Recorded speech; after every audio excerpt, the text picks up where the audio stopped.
That's part of the strategy. Okay, here we go. Now we're talking about building good habits. Look what Aristotle says about good habits. Remember, he's the guy who defined virtues as habits. We're not talking about some, silly Victorian idea of girls getting around in pinafores as being virtue. We're talking about good habits.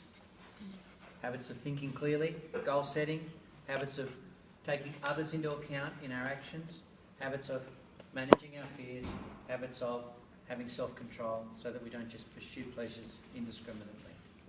Okay, it makes no small difference whether we form habits of one kind or the other. It makes a very great difference, all the difference.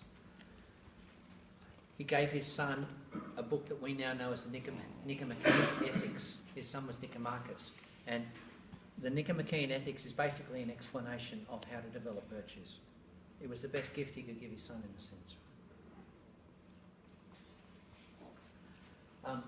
The point I wanted to make with this slide is very simple, that no one else has the job of raising your kids. Not the school, not the parish, but the parent. And we can't dodge that. We have to make sure that we accept full responsibility for that.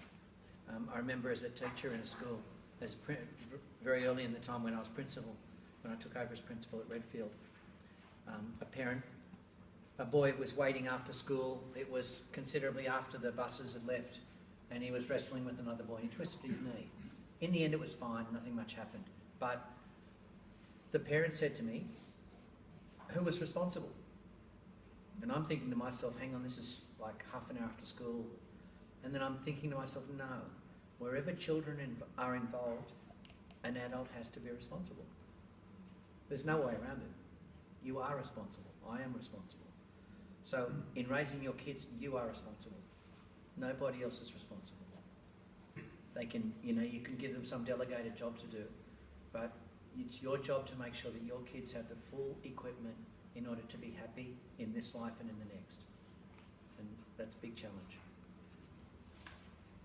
The buck stops with you. This is a quote from the letter that the Pope wrote to the church in Nazi Germany. So it's a strong message. And he says to the parents, from the bond of responsibility established by God that binds you to your children, no earthly power can loose you. No one will be able to answer to the eternal judge when he asks you the question, where are those that I have given you? May every one of you be able to answer, them you have given me, I have not lost one. It's a very strong message, isn't it?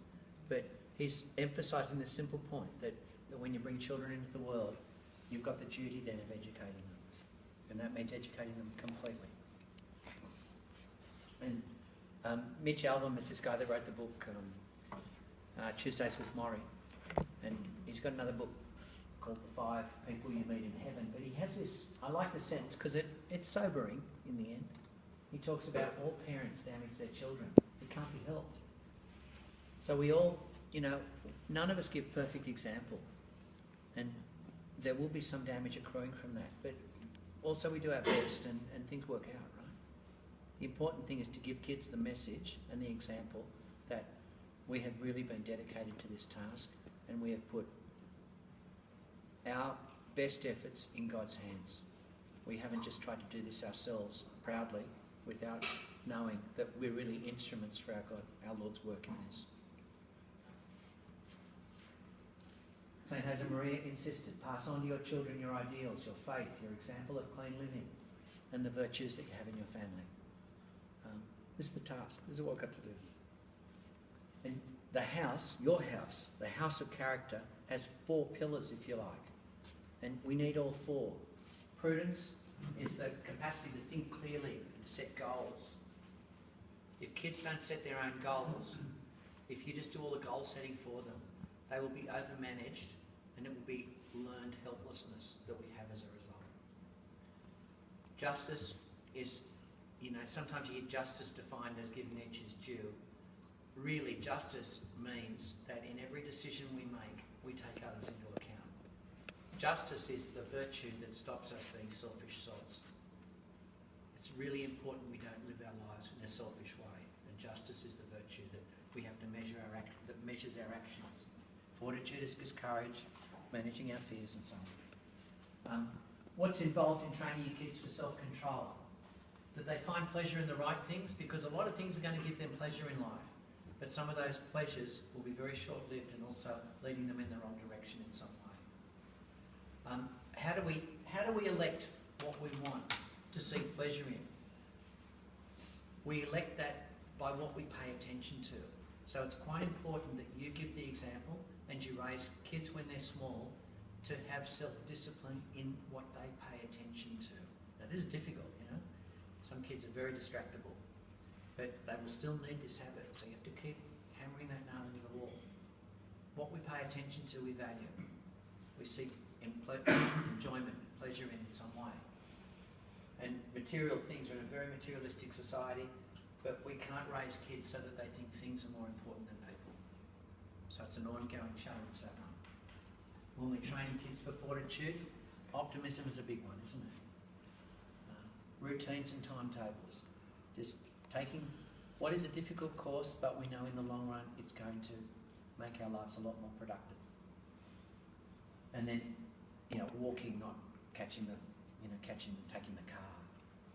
You know, doing, you know, instead of going to Club Med, going a bike ride. I mean, let's use our common sense so that the kids end up having a healthy hardiness instead of a cushy approach to enjoyment.